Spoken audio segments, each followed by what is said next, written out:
بسم الله الرحمن الرحيم. ثم الصلاة والسلام على أشرف الأولين والآخرين خاتم النبيين الذي دنا فتدلى فكان قاب قوسين وأدنى حبيبنا وحبيب إله رب العالمين أبي القاسم محمد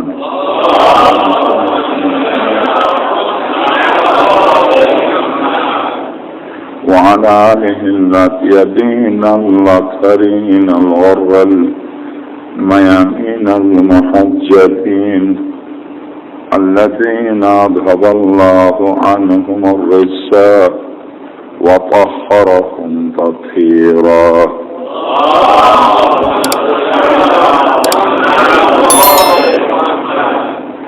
واللعنة الدائمة على أعدائهم أجمعين من أول يوم ظلمهم إلى لقاء يوم الدين. وبعد فقد قال الحكيم في محكم كتابه العظيم ومبرم خطابه الكريم قوله الحق وهو أصدق القائلين. بسم الله الرحمن الرحيم. ألف لام ميم ذلك الكتاب لا ريب فيه هدى للمتقين الذين يؤمنون بالغيب ويقيمون الصلاة ومما رزقناهم ينفقون. صلوات.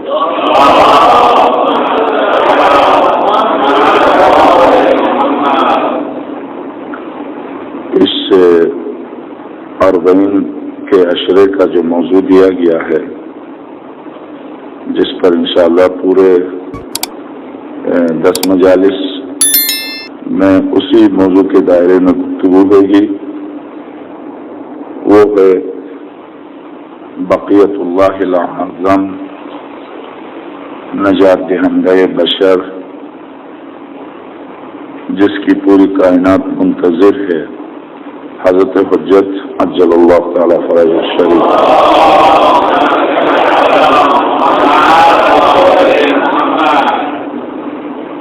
حضرت سے متعلق یہ پورا عشرہ حضرت کی ابتدائی زندگی سے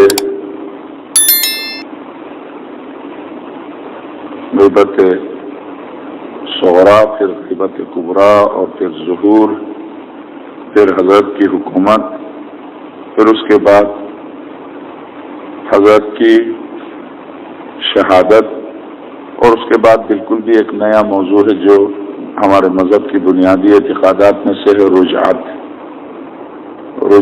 ائمہ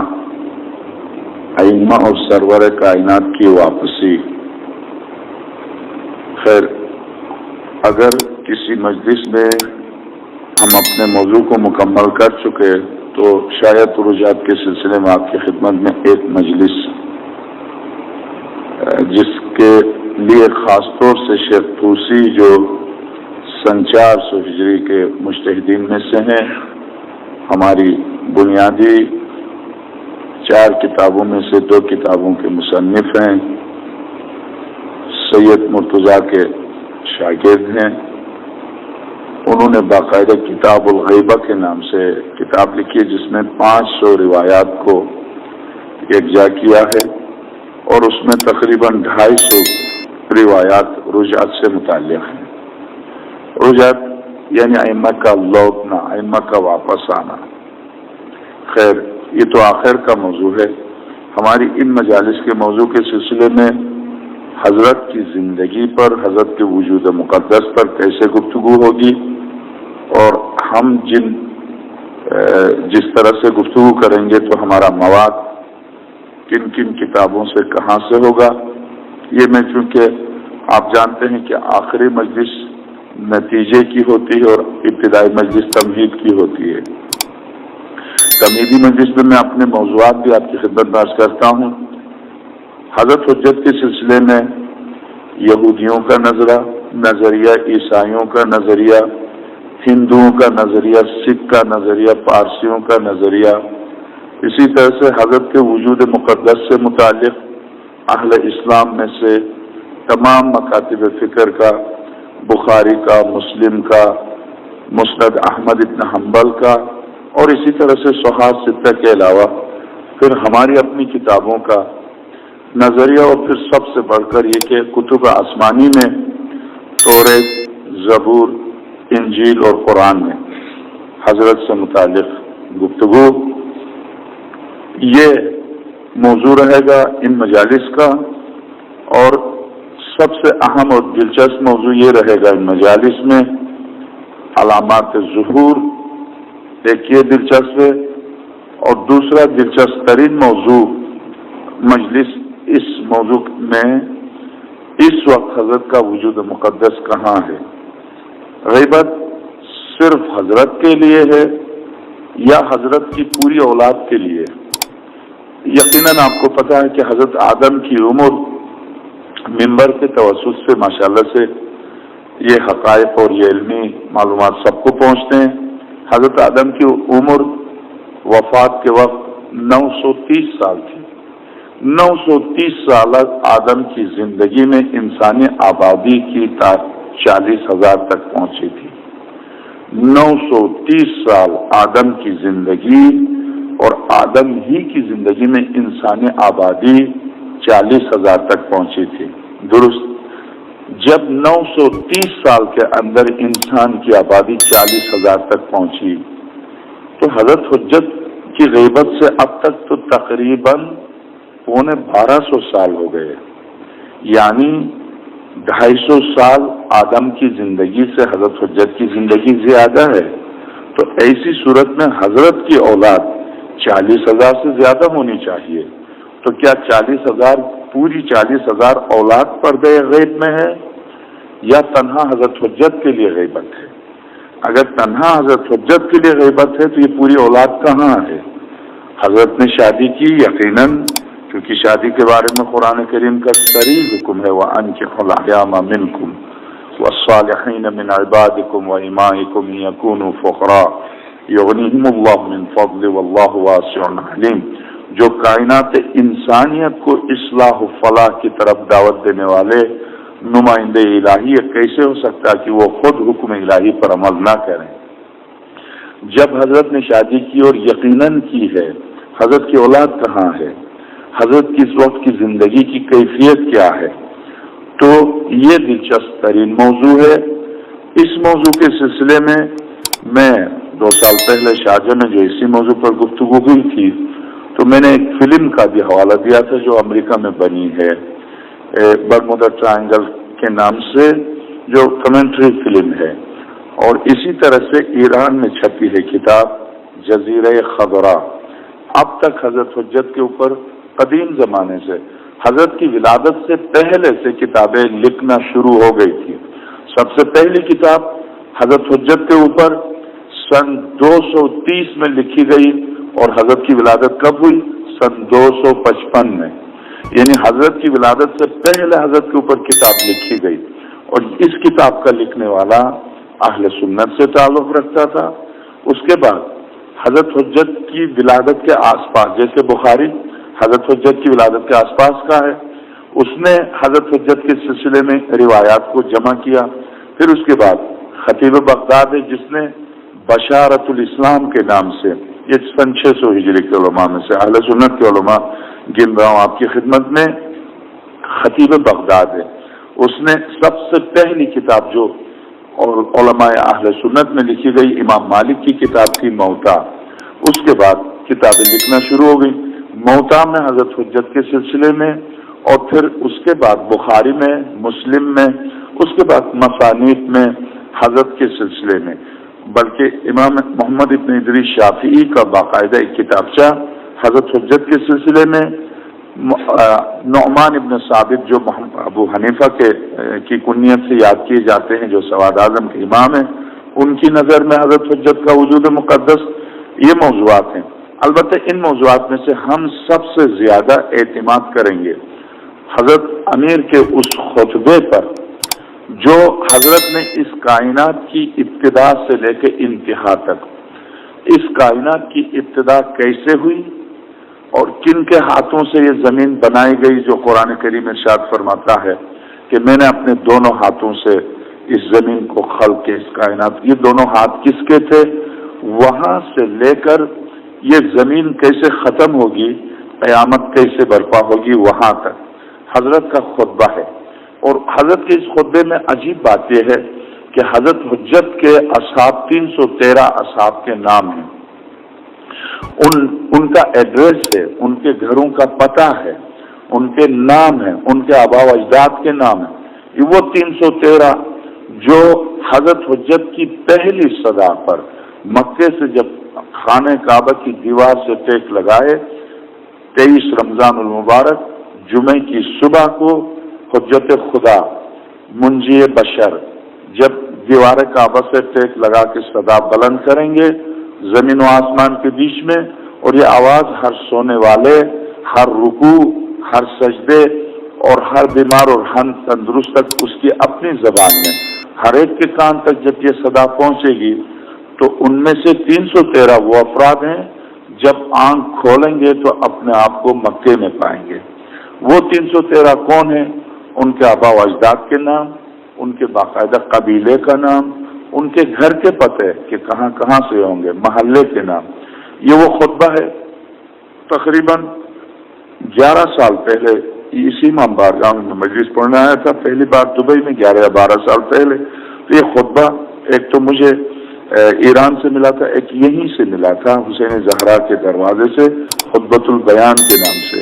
یہ وہی خطبہ ہے جس میں حضرت نے کائنات، اس پوری کائنات کے سلسلے میں، ہندوستان کے بارے میں، چائنا کے بارے میں، یورپین ممالک میں سے مثلا آلمان، جسے عربی میں آپ جانتے ہیں آلمان کہتے ہیں جرمن کو، یونان کے بارے میں، آلمان کے بارے میں، برطانیہ کے نام کے ساتھ، برطانیہ کے بارے میں، ہر ملک کے نام کے ساتھ ہر ملک کی پیشن گوئی کی ہے کہ کس ملک میں کس سن ہجری میں کیا ہوگا۔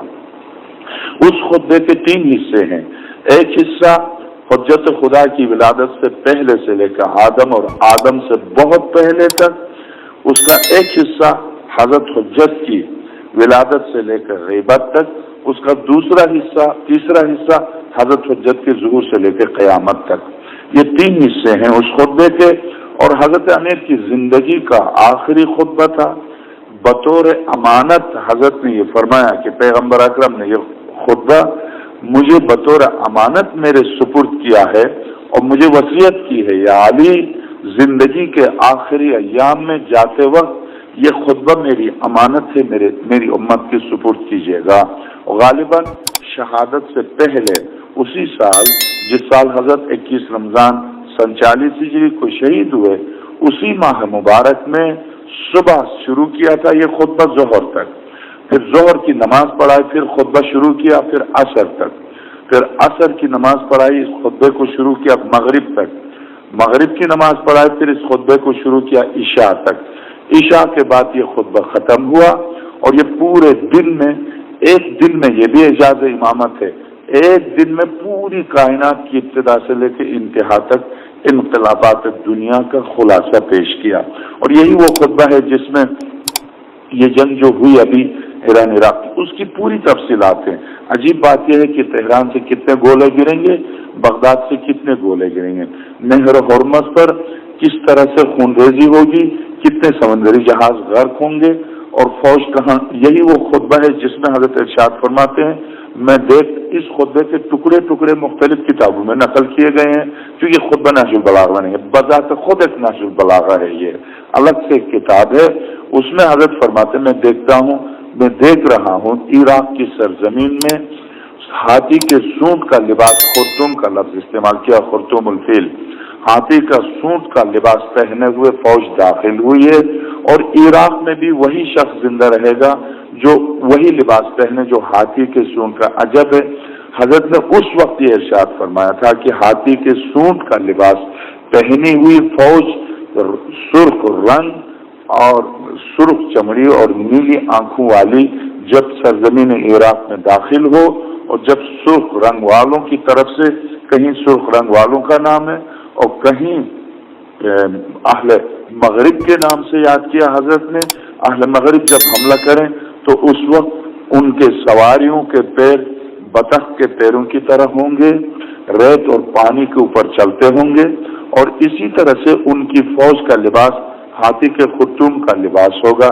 عجب نہیں ہے, آپ دیکھیں کہ ابھی میرے آپ کے سامنے جو ابھی چند سال پہلے کویت پر حملہ ہوا تھا, یقیناً آپ نے دیکھا ہوگا اس فوج کا لباس جس نے گیس سے بچنے کی خاطر جو پہنا تھا, اس کا بالکل وہی لباس تھا جو ہاتھی کے خرطوم کی طرح ہوتا ہے.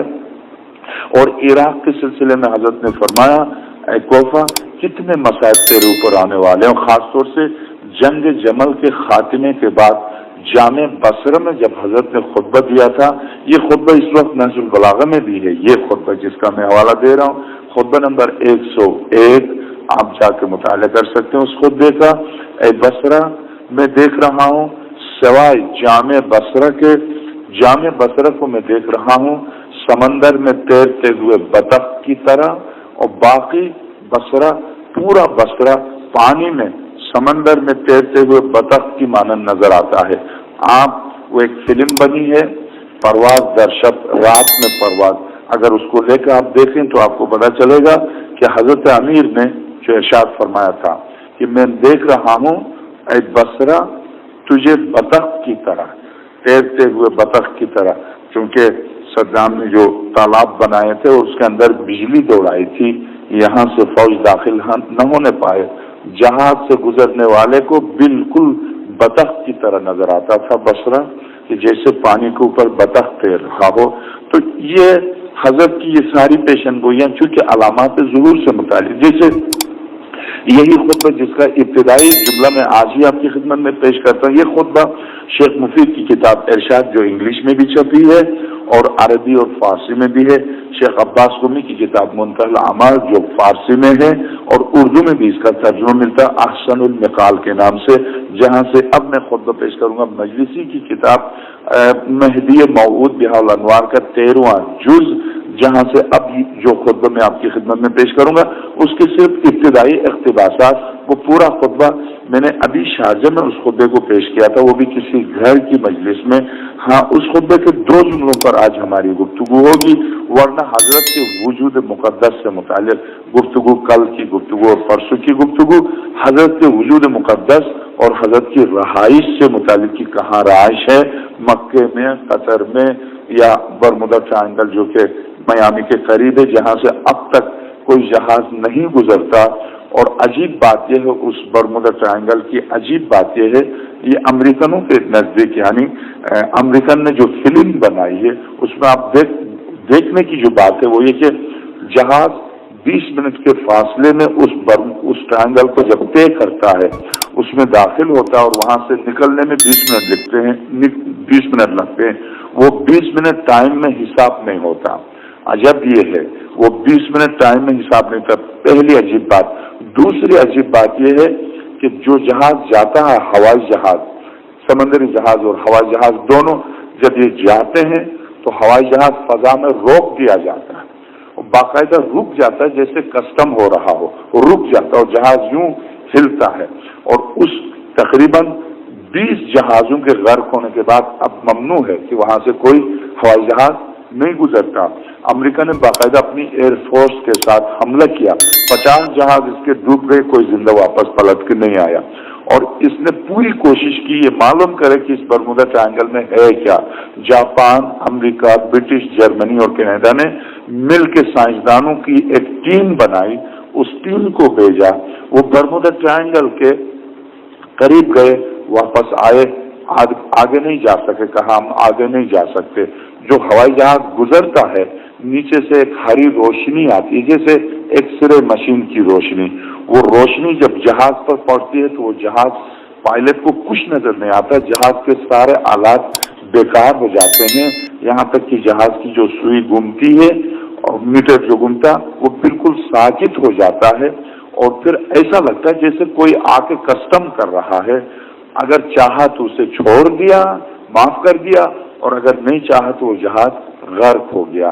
تو کتنے جہاز غرق ہوئے ہیں اس کو دیکھنے کے لیے ایران میں چھپی ہے، اور مجھے نہیں پتا اس نے یہ فلم دیکھی نہیں، اس نے فلم کا حوالہ نہیں دیا، اس نے دنیا بھر کے اخبارات کا حوالہ دیا ہے، کتاب لکھی ہے، اور اس کتاب کی تقریر جو ہے آیت اللہ ہمارے بہت سے آیات اوزان میں سے جو بالکل بھی حضرت حجت سے ملاقات جن کے لیے مشہور ہے، جیسے آیت اللہ محسن حکیم، جیسے حضرت امام خمینی، جیسے قدیم زمانے سے آیت اللہ ابوالحسن اصفہانی سے لے کر آگے تک آیت اللہ نائینی سے، بلکہ کلینی سے لے کر خمینی تک، جتنے سید ابوالقاسم خوئی سے خمینی، سید حکیم، یہ مراجع جن کے بارے میں مشہور ہے کہ حضرت حجت یقیناً پس سے پشت تھے اور ان کی مدد کرتے تھے، انہی کی مدد سے فتوا دیا کرتے تھے۔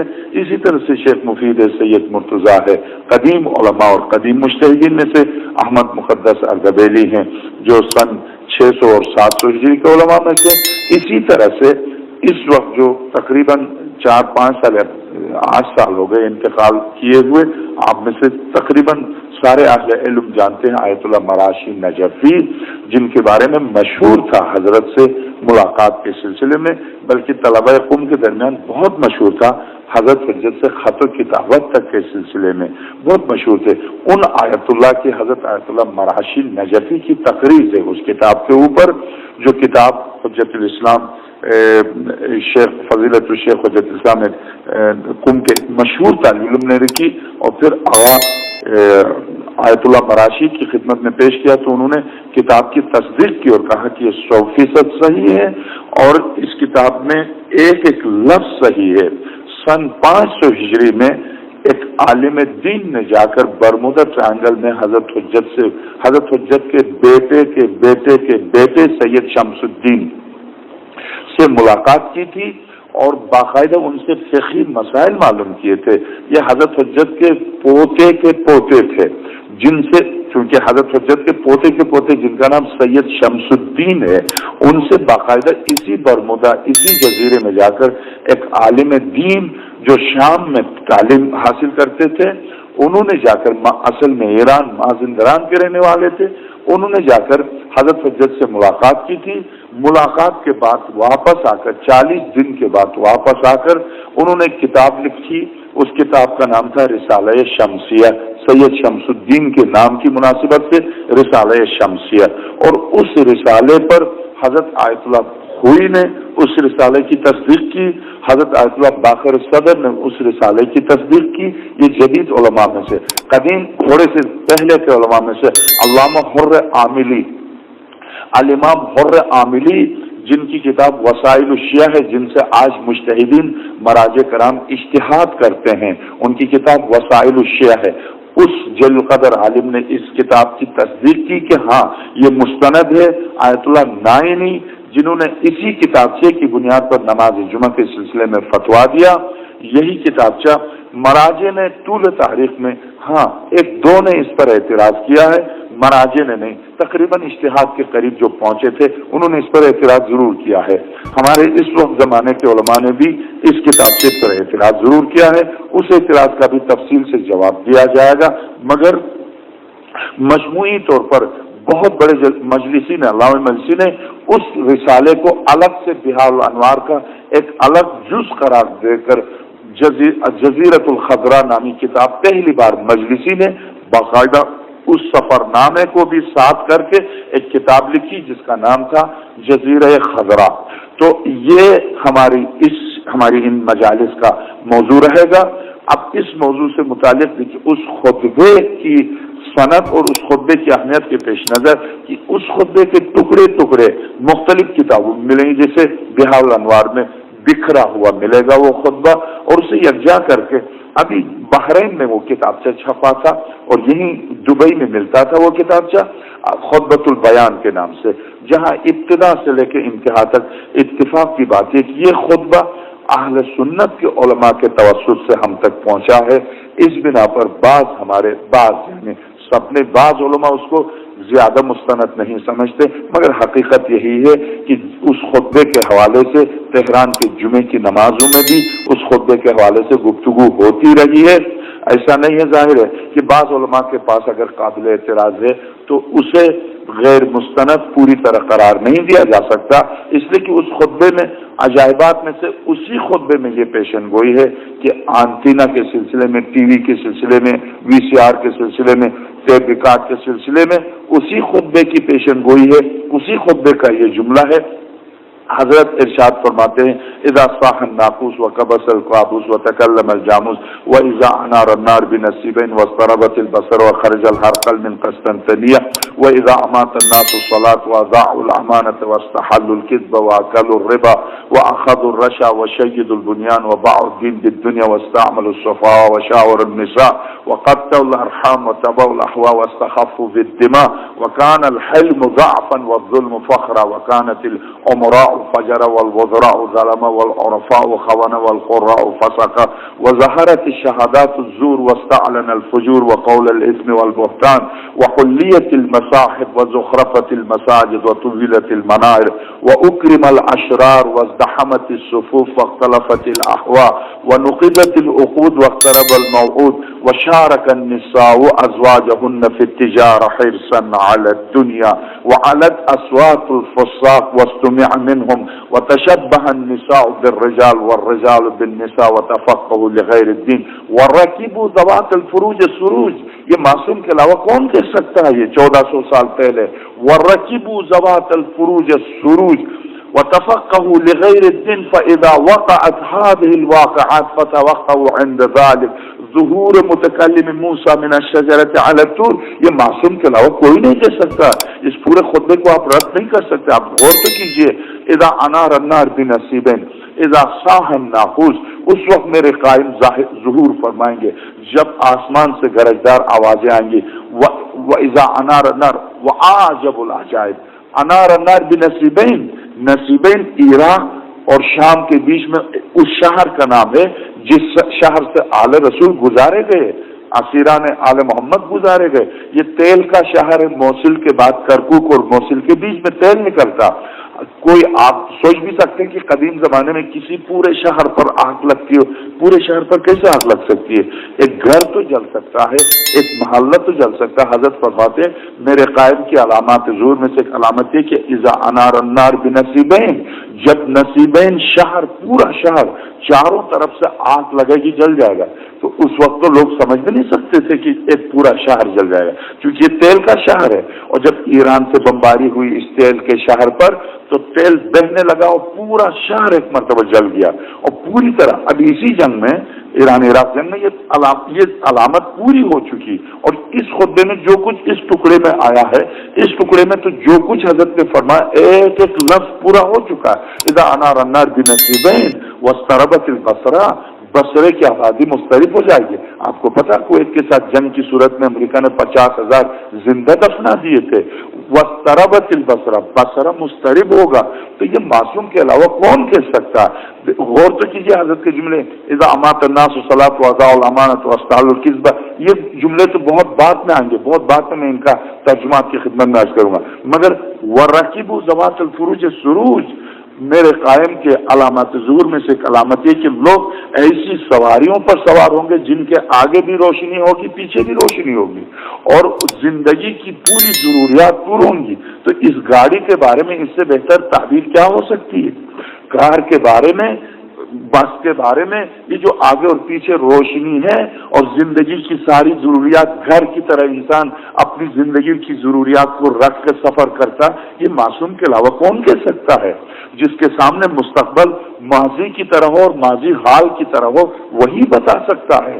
ورنہ ایک عام انسان تھوڑی کہہ سکتا ہے کہ آنے والے دور میں کس طرح کی سواری ہوگی. اور پھر جہاز کی جو تعبیر کی ہے حضرت نے، یا حضرت صادق صلوات اللہ وسلم علیہ نے ٹرین کی، ریلوے کی جو تعبیر کی ہے حضرت امام صادق سلام اللہ علیہ نے، یہ صرف معصوم بتا سکتا ہے. میں اور آپ اپنے کل کے بارے میں نہیں جانتے کہ کل کیا ہونے والا. کہاں ہم 1400 سال اور 1000 سال اور پھر 2000 سال اور قیامت تک کی پیشن گوئی کریں. یہ میرے آپ کے بس کی بات نہیں ہے. میں عرض کر رہا تھا کہ ہاں بعض منجمین علم نجوم کے ذریعے پیشن گوئی کرتے ہیں، تو یاد رکھیے ان پر بھروسہ کرنا ہی جائز نہیں ہے. کل ہی کی مجلس میں شاہ جی میں عرض کیا، لوگوں کو حیرت ہوئی تھی، رات بھر زیادہ تر خواتین نے ٹیلی فون کیے کہ ہاں ایسا ہو. منجمین ان کا کوئی بھروسہ نہیں ہے. یہ جو جنتریاں آپ کے پاس ہوتی ہیں جن میں آپ پڑھ لیجئے بھارت میں یہ ہوگا، آئندہ سال پاکستان میں یہ ہوگا، امریکہ میں یہ ہوگا، اور عراق میں یہ ہوگا، اور پتہ نہیں کہاں اور کہاں یہ ہوگا. آپ غور کیجئے ایک ایک لفظ جھوٹ پر مبنی ہے. اس لیے پاکستان ہی کے بارے میں منجمین کی پیشن گوئی اور معصوم کی پیشن گوئی میں فرق ہے. معصوم کی پیشن گوئی علم الہی کے مطابق ہے. منجم وہم و گمان کی بنا پر گفتگو کرتا ہے. وہم و گمان کی گفتگو پر دیکھیے میں 1986 میں پیشن گوئی کی اس نے کہ صدام ختم ہو جائے گا. ہوا کیا؟ ابھی وہ مضبوط ہے. اس نے کہا بے نظیر کہا بیٹی ہوگی، بیٹا ہوگا. کہا جب اس کے ہاں بیٹا ہوا تو کہا بیٹی ہوگی، بیٹا ہوا. پھر کہا بیٹی ہوگی، بیٹا ہوا. کہا کیوں ختم ہو جائے گی؟ کبھی ختم نہیں بلکہ عروج پر. پھر کہا کہ ایک حکومت جس کے بارے میں آپ کو زحمت ہوگی، میں نہیں کہوں گا آپ کی وجہ سے، میں ان چیزوں سے نہیں ڈرتا. کہا وہ حکومت، وہ شہنشاہیت ختم ہوگی. وہ کبھی ختم نہیں ہوئی، ابھی موجود ہے. بلکہ اس حکومت کا آخری شخص جو اب آنے والا ہے، روایت امام پنجم کی روایت، وہ آخری ہے. اس کے بعد حضرت کا ظہور ہے. وہ تو ہم آخر میں بتائیں گے. اب جو آنے والا ہے اس حکومت کا حاکم، اس کا نام آپ بھی جانتے، میں بھی جانتا، پوری دنیا جانتی ہے. اور 1400 سال پہلے امام باقر نے فرمایا تھا اس نام کا شخص اس حکومت کا آخری شخص ہے. اس کے بعد ہمارے قائم کا ظہور ہے. تو میں اور آپ زمانے ظہور میں ہیں. میں اور آپ منتظر، اس لیے ہمیں شدت سے اپنی اصلاح کرنی چاہیے. کسی بھی وقت آسمانی آواز آ سکتی ہے کہ آؤ میں اب آ چکا ہوں. ایسا نہ ہو کہ آئے. وہ ایک فلم بنی ہے شکار اور شکارچی، جو انقلاب کے اوائل میں، انقلاب کے بعد بنی ہے. اس میں دکھایا ہے کہ خبردار آپ اف نہ کیجیے، نہیں بولیے. یہ اسلام اور اسلامی قوانین کا نفاذ اور اسلام لانا، یہ سب حضرت حجت کا کام ہے. حضرت کے آنے تک آپ نہیں بولیے، بس نماز پڑھتے رہیے. عجب اگر یہی ہے تو کیوں پیغمبر اکرم نے ارشاد فرمایا العلماء ورثۃ الانبیاء، علماء انبیاء کے وارث ہیں. انبیاء کیا کسی زمانے، کسی خطے، کسی وقت کے لیے آئے تھے، یا ان کا پیغام دائمی ہے؟ اگر ان کا پیغام دائمی ہے تو جو ان کا وارث ہے سر ہتھیلی پر رکھا آئے اسلام کی سر بلندی کے لیے، اسلام کو مٹانے سے بچائے، اسلام کو خطرات سے بچائے. الفقہا حصون الاسلام، فقہا اسلام کے قلعے ہیں. کیسے قلعے ہیں؟ قلعے کا کام کیا ہوتا ہے؟ قلعے کے اندر پناہ لینے والوں کی حفاظت قلعے کا کام ہوتا ہے. اگر واقعا الفقہا حصون الاسلام، فقہا اسلام کے محفوظ قلعے ہیں، تو پھر اسلام پر جب بھی خطرہ ہو تو مضبوط قلعے کو سامنے آنا چاہیے. اور پھر یہ کہ سرور کائنات کا ارشاد العلماء ورثۃ الانبیاء، الفقہا امناء الرسل، فقہا رسولوں کے امین ہیں. یہ دین، یہ نظام فقہا کے سپرد کیا ہے. یہ امانت ہے انبیاء کی، اور اس امانت کی حفاظت کی خاطر پھر ان کو جان دینے کے لیے آنا پڑے گا. بیٹے کو دینا پڑے دے دیں، جیل جانا ہوگا جائیں. یوسف کیوں جیل گئے تھے؟ حضرت ابراہیم خلیل کیوں آنکھ میں ڈالے گئے تھے؟ حضرت زکریا کیوں آرے سے چیرے گئے تھے؟ حضرت یحییٰ کیوں تختہ دار پر اٹھائے گئے تھے؟ حضرت عیسیٰ ابن مریم کیوں تختہ دار پر گئے تھے؟ اسی نظام عدل الہی کے تحفظ کی خاطر. اب جو ان کا وارث ہے وہ ان کے نقش قدم پر چلنے کے لیے اٹھے آئے. یہ ہر زمانے کے لیے دین ہے، کسی مخصوص زمانے کے لیے نہیں.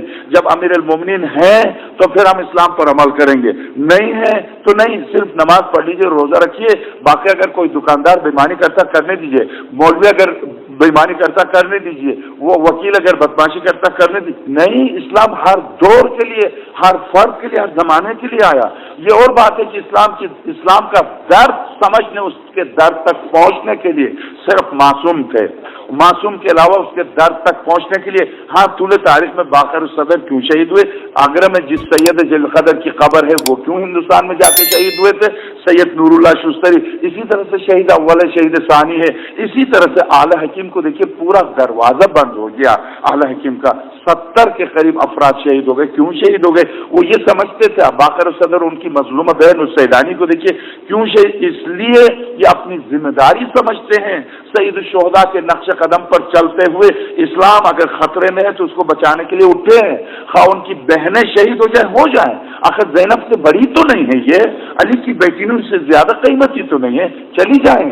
معصوم بچے کٹتے ہیں تو کٹ جائیں. حکیم جانتے تھے آغا محسن حکیم پورا خاندان کٹ جائے گا، مگر آغا حکیم نے جس وقت فتوا دیا تھا اشری کفر و الحاد، اس فتوا کی سزا آج ان کے معصوم بچوں تک کو مل رہی ہے، ان کی بیٹیوں تک کو مل رہی ہے.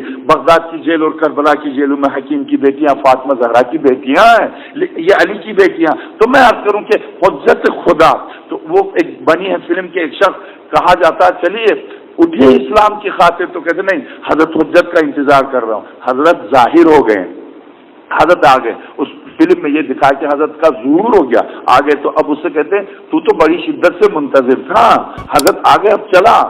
وہ آ گئے حضرت، جی ہاں آ گئے. سامنے حضرت گھوڑے پر سوار کھڑے اور آپ کو بلا رہے. کہتے اچھا میں نے چائے بنائی ہے، حضرت سے ذرا کہتے کہ میں چائے پی کے آتا ہوں، حضرت چلے جائیں. کہیں ایسا نہ ہو میں اور آپ یہ کہہ دیں کہ حضرت سے کہیے چلے جائیں میں چائے پی کر آ جاؤں گا، کہیں اس طرح سے نہ ہو. اور پھر حضرت کی ملاقات، حضرت اس وقت بھی آپ اگر چاہیں تو حضرت کی زیارت کر سکتے ہیں، حضرت سے مل سکتے ہیں. دعائے مجیر مفاتیح میں تحفۃ العوام میں دعا ہے، دعائے مجیر. 3 دن مسلسل روزے رکھیے اور ہر وقت سوتے وقت اس دعا کو پڑھ کے سو جائیے، آپ حضرت سے زیارت ہو جائے گی آپ کی. آپ پیغمبر خدا سے زیارت کرنا چاہتے ہیں، حضرت امیر سے زیارت کرنا چاہتے ہیں، حضرت حجت سے ملنا چاہتے ہیں، یقیناً آپ کی زیارت ہو جائے گی. 3 دن روزہ رکھیے، اور اگر اس وقت نہیں کر سکتے رمضان میں تو آپ کا روزہ ہوتا ہی ہے، رمضان میں آپ سوتے وقت دعائے مجیر پڑھ کے سرانے رکھ کے سو جائیے، حضرت کی ملاقات، حضرت سے ملاقات ہو جائیے.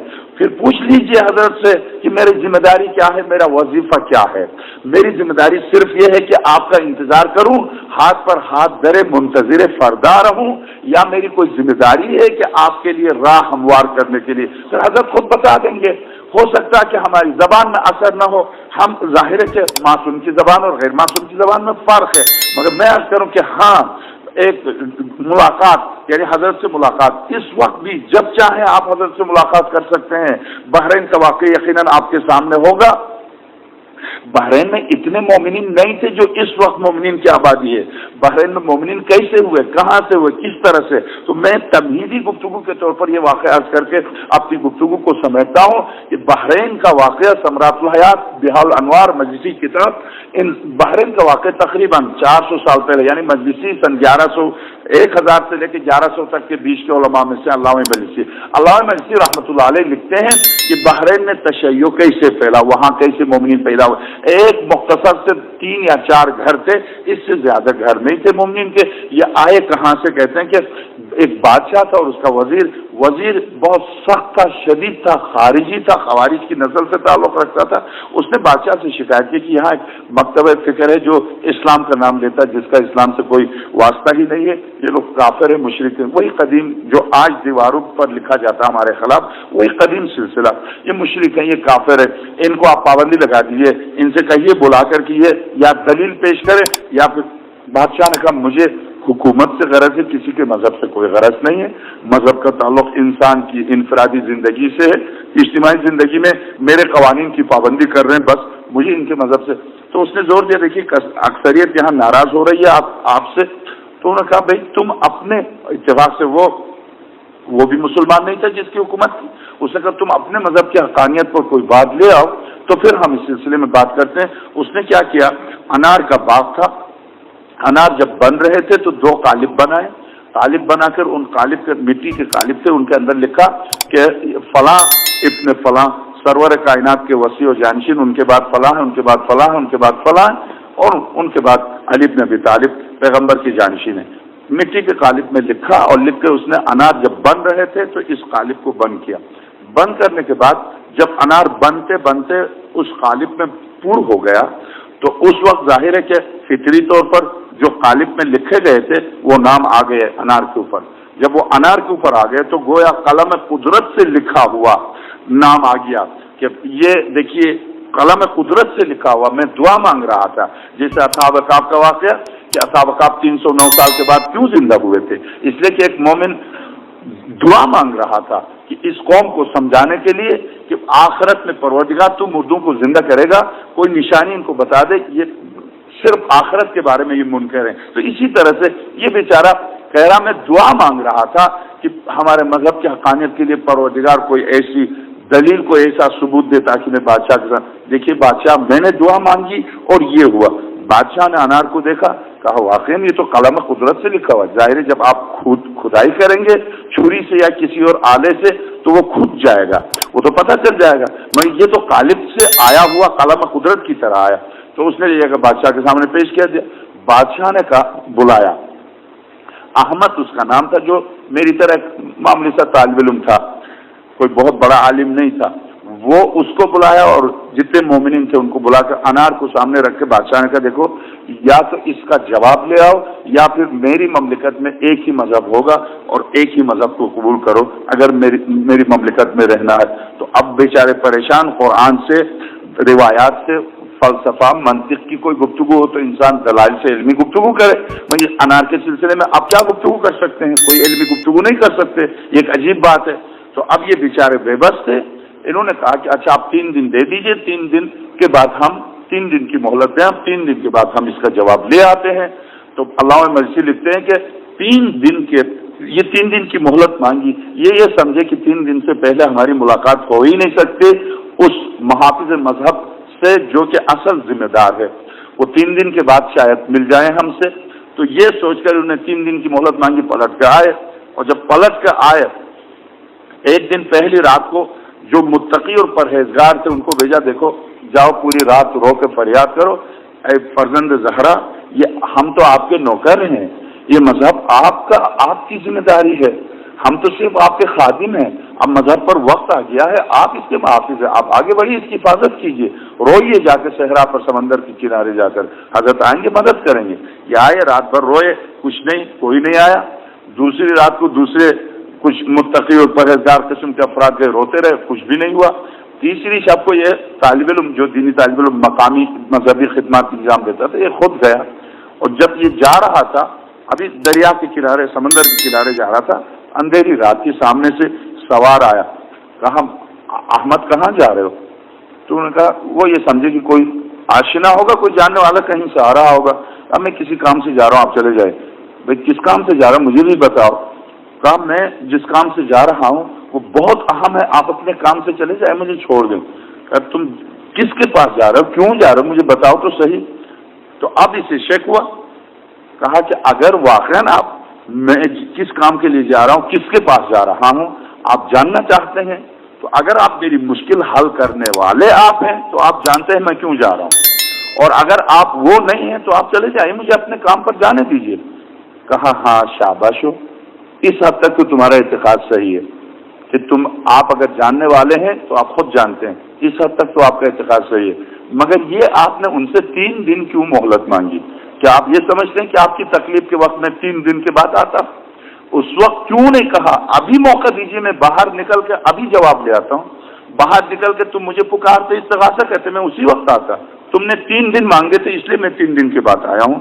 ہاں اس مذہب کی حفاظت میری ذمہ داری ہے، یقیناً میری ذمہ داری ہے، اور تم نے 3 دن کیوں مانگے؟ کیا تم یہ سمجھتے کہ تمہاری تکلیف اور مصیبت میں ہم 3 دن کے بعد پہنچتے ہیں؟ نہیں، یہ تمہارے اعتقاد کی کمزوری تھی اس لیے میں 3 دن کے بعد آیا، ورنہ اسی وقت کیسے میں ابھی جواب لے آتا ہوں، اسی وقت آ کے تجھے جواب دیتا کہ تجھے کوئی تکلیف نہ ہوتی، کوئی زحمت نہ ہوتی۔ حضرت نے فرمایا چلے جاؤ، بادشاہ انصاف پسند ہے، اسے اقتدار سے سروکار ہے، اسے مذہب سے کوئی سروکار نہیں ہے، اس سے کہہ دو حضور ہم جواب لے آئے ہیں، جواب ہمارا وزیر کے گھر پر ہے، بادشاہ سے درخواست کیجئے، وہ آئے گا، وہ انصاف پسند ہے، وہ آئے گا، ان سے کہیے گا ہمارا جواب وزیر کے گھر کے اندر ہے، اور صبح سویرے بادشاہ کو لے کے اس کے گھر پہنچ جاؤ، وہ آ جائے گا۔ جب دروازے کھٹکھٹاؤ اور دروازے پر وزیر جب بادشاہ کو کھڑا دیکھ لے گا پریشان ہو جائے گا، جب وہ پریشان، ابھی اس کے ذہن میں کوئی بات آئے گی نہیں، جب اندر داخل ہو جاؤ تو اندر محل میں جاتے ہوئے دائیں جانب جو کمرہ ہے کہو ہمارا جواب اس کمرے میں ہے، ہم اس کمرے میں جواب دیں گے۔ وہ دروازہ کھولے گا، جیسے ہی دروازہ کھولے دوڑ کے جاؤ، ایک ٹوٹی ہوئی چارپائی ہے اس کے اوپر کھڑے ہو جاؤ، لکڑی کا بیم ہے چھت کے اوپر، اس بیم کے اندر کپڑے میں لپٹا ہوا وہ قالب ہے جس کے اندر لکھے تھے، وہ قالب لاؤ اور اس کے سامنے رکھ دو، کہو یہ ہمارا جواب ہے۔ ایک جواب ہو گیا، اور دوسرا جواب بادشاہ سے کہہ دو حضور آپ بتا دیجئے اس انار کے اندر کیا ہے، یا یہ وزیر بتائے جس نے یہ حرکت کی ہے اس انار کے اندر کیا ہے، ہم تو یہ بھی جانتے ہیں کہ اس انار کے اندر کیا ہے، آپ کسی سے پوچھ لیجیے اس انار کے اندر کیا ہے وہ بتا دے۔ ہم تو ہمارا مذہب اس لیے حق ہے کہ ہم تو ایک وارث رکھتے ہیں، ہم لاوارث نہیں ہیں، ہمارا مذہب کا ایک وارث ہے، ایک محافظ ہے، ہم غیر محافظ نہیں ہیں، ہم لاوارث مذہب کے ماننے والے نہیں ہیں، اس کا ایک وارث ہے، اس نے بتایا کہ اس انار کے اندر کیا ہے وہ تک ہم بتا دیں گے، تو اب چلے جائیے۔ اور جب گئے دوڑ کر آئے، حضرت کے قدموں پر گرے، رونے لگے، نہیں رو نہیں، جب تمہیں زحمت ہو، جب تمہیں تکلیف ہو، جب بھی تمہارے سامنے کوئی مشکل پیش آئے، 3 دن اور 4 دن کی ضرورت نہیں ہے، خلوص سے تم پکارو تو صحیح، میں آ جاؤں گا تمہاری مدد کے لیے۔ ہاں، اب حضرت نے اسے اجازت دی، یہ پلٹ کر آیا اور بہت خوش، انتہائی خوش آیا، اور جب آ کر اس نے بادشاہ کے پاس گئے صبح، بادشاہ نے کہا جواب لے آئے؟ ہاں لے آئے ہیں حضور، ہمارا جواب وزیر کے گھر پر ہے، اگر آپ کو جسارت نہ ہو، آپ اگر مناسب سمجھے، ہماری درخواست ہے، ہم غربا، ہم غریب، ہم آپ دیکھ رہے ہیں اس ملک میں ہماری حالت، آپ چلیں ہم وزیر کے۔ میں کہا کوئی بات نہیں، میں تمہارے ساتھ چلتا ہوں۔ بادشاہ چلا، اور جب بادشاہ چلا، بادشاہ کو صبح سویرے جب وہ گھنٹی جو کھینچ کے بجائی جاتی تھی، گھنٹی کھینچی، گھنٹی بجی، وزیر نے نوکر کو بھیجا، دیکھا دروازے پر بادشاہ اور کچھ لوگ کھڑے ہیں۔ وزیر سے کہا گیا بادشاہ دروازے، وہ بالکل کانپتا ہوا نکلا کہ بادشاہ صبح سویرے میرے گھر پر، اور جب نکلا تو بادشاہ نے کہا دیکھو یہ جواب دینے آئے، حضور آپ بلاتے میں آپ کے پاس نہیں، یہ چاہتے ہیں آپ کے یہاں جواب دیں۔ تو ابھی اس کے ذہن میں بھی نہیں آیا تھا ہونا کیا ہونے والا۔ اندر اس نے دروازہ کھولا، کھولتے ہی جا کے کہا کہ ہم اس کمرے میں بیٹھ کے جواب دیں گے۔ انہیں کوئی بات نہیں، انہوں نے دروازہ کھولا اور دوڑ کے گیا احمد، اس نے جب بیم کے اوپر ہاتھ ڈالا تو کپڑے میں لپٹا ہوا وہ قالب نکلا، لا کے بادشاہ کے سامنے رکھ دیا، حضور یہ دیکھیے۔ اور بادشاہ قالب کو دیکھے پھر وزیر کو دیکھے، وزیر کا رنگ فخ ہو گیا، وزیر اب انسان غیرت مند ہو تو ڈوب مرے، وزیر اب اس کی حالت غیر ہو گئی۔ تو بادشاہ نے جب وزیر کی طرف دیکھا اور اس قالب کی طرف دیکھا، پتہ چلا، انہوں نے بتایا قالب بنا کے انار جب بن رہا تھا قالب کو فٹ کیا تھا، اور یہ انار پر ہوا اس میں، اور اس کے بعد یہ انار کے اوپر اس کا نقش آ گیا، یہ اس نے حرکت کی ہے، قدرتی قلم سے نہیں ہے۔ تو اب بادشاہ نے سوچا کہ یہ تو ہو سکتا ہے کسی گھر کے بچے نے خبر دی ہو کہ ایسا کیا تھا، مگر دوسری جو اصل دلیل ہے کہ ہم اس مذہب کا کوئی وارث رکھتے ہیں، اصل دلیل حضرت نے فرمایا تھا تم یہ کہہ دینا ہم تو یہ بھی جانتے اس انار کے اندر کیا ہے۔ تو بادشاہ سے وعدہ لینا حضور اس انار کے اندر جو کچھ ہے وہ صحیح ثابت ہو، تو اب تو آپ مان جائیے، آپ اور اس وزیر سے بھی منوائیے، پوری مملکت سے منوائیے کہ ہم ہی حق پر ہیں۔ تو بادشاہ نے کہا بے شک، بتاؤ اس انار کے اندر کیا ہے۔ تو انہوں نے سوال کیا آپ اگر جسارت نہ ہو تو آپ بتائیں، کہا مجھے تو نہیں پتا انار کے اندر کیا۔ وزیر سے پوچھ لیجئے، اب وہ تو شرمندگی کے مارے ڈوب مرنے کے قریب تھا، جب وزیر بھی نہیں بتا، کہا اس کے اندر دعا ہے اور کچھ بھی نہیں ہے۔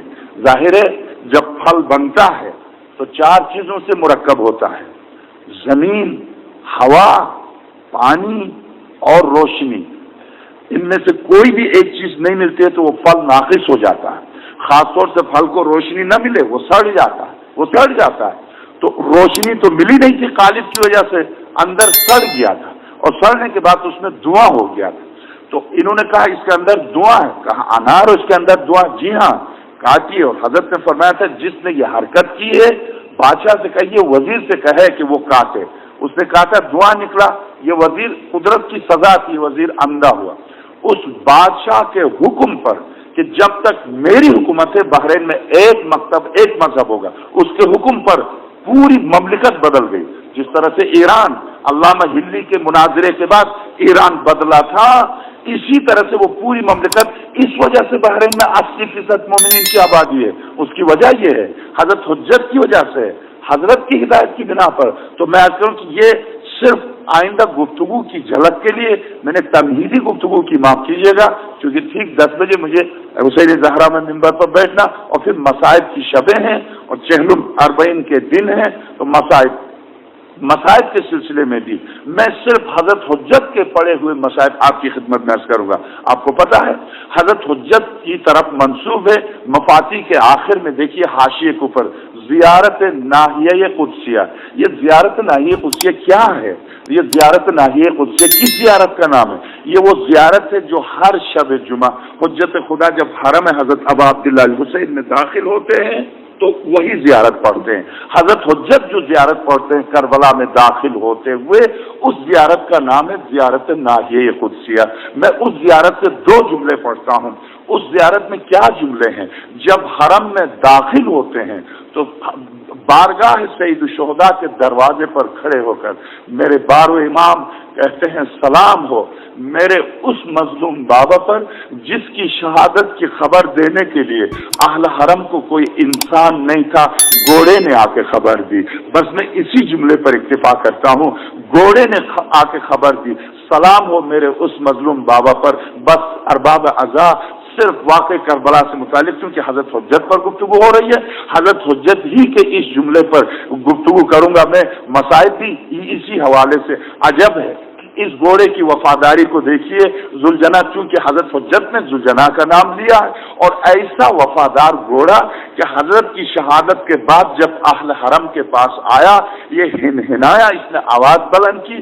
جب اہل حرم سیدانیہ باہر نکلی تو دیکھا زین فرس سواری سے خالی ہے، تو معصوم سکینہ نے آ کر ذوالجناح کے پیر پکڑ کے کہا، ذوالجناح میرے بابا کہاں ہے؟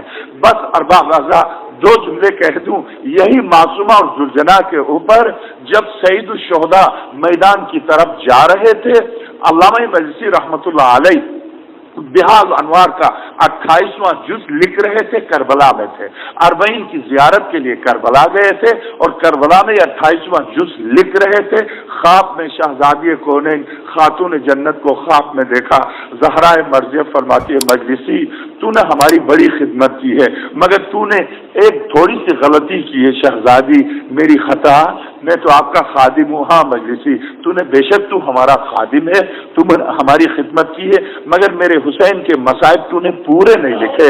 شہزادی میں نے پوری کوشش کی ہے میں لکھوں، مجھ سے کوئی بات رہ گئی؟ ہاں بات رہ گئی، جب میرے حسین رخصت آخر لے کر جب اہل حرم سے رخصت ہو کے میدان کی طرف جا رہے تھے تو تو نے اس پورے واقعے کو نہیں لکھا۔ شہزادی کون سا واقعہ مجھ سے رہ گیا؟ مجلسی وہ واقعہ تجھے پتا ہے جب میرے حسین اہل حرم کو رخصت کر کے سلام آخر کے بعد جب میدان کی طرف جا رہے تھے، خیمے سے پلٹ کے میدان کی طرف جا رہے تھے، 2 قدم ذوالجناح چلا تھا، چلتے چلتے رک گیا۔ جب ذوالجناح رکا تو آقا ابا عبداللہ حسین نے ذوالجناح سے مخاطب ہو کر فرمایا، اے میرے وفادار گھوڑے، تو نے میرے نانا کی خدمت کی، پھر بابا کی خدمت کی، اور پھر بھائی کی خدمت کی، اب آخری منزل پر کیا تو تھک گیا ہے؟ اب تو تھک گیا ہے، کیوں چلتے چلتے رکا؟ تو بے زبان حیوان، اس نے ایک دفعہ سر بلند کیا اور پھر سر جھکایا زمین کی طرف۔ جب اس نے سر زمین کی طرف جھکایا تو میرے آقا حسین نے جب دیکھا تو اس کے قدموں کو، اس کے پیروں کو روکا ہے۔ 3 سال کی معصوم بچی پیروں سے لپٹ کے کہتے، ذوالجناح میرے بابا کو نہ لے جا۔